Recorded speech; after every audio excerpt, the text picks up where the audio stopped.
Don't you just love an old church?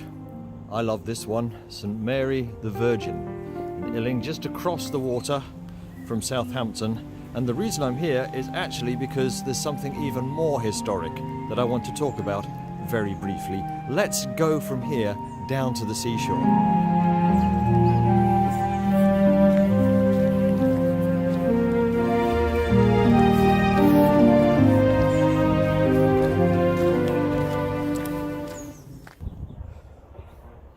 So we're looking over from the church, we've come down onto a piece of green, and we're looking over at Southampton docks, still an extremely busy port for container ships, for cruise liners, for ferries across to the Isle of Wight and across to France.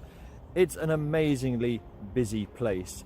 But I want to take you back to 1880, because that is the historic date when the very first Seventh-day Adventist church was established in the British Isles, and it was established just the other side of those docks on Shirley Road, and it was established because two missionaries, William Ings and J.N. Loughborough, came across from America with the Seventh-day Adventist message to share in this town. They had a hard time.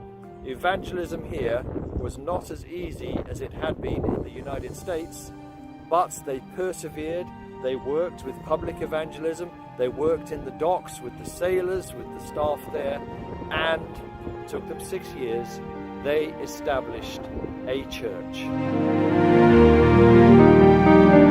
It's just stunning to look out across the water here on a calm, beautiful evening like this, to recognize that from 1880, by 1924, the church had actually bought a property, and that property is still where the church is to today.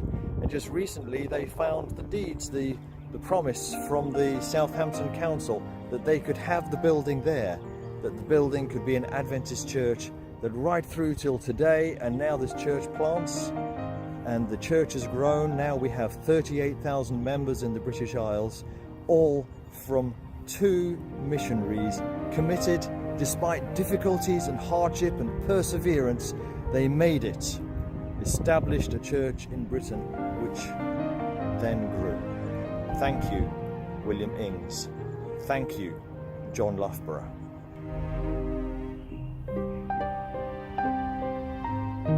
And that was the beginning of the work in the British Isles, which then spread out across Europe, which actually spread out into Africa and Asia as people got baptized and joined the church here. The missionary fervour that brought Ings and Loughborough to England took them out to the rest of the world as well. A place, a historic location for mission.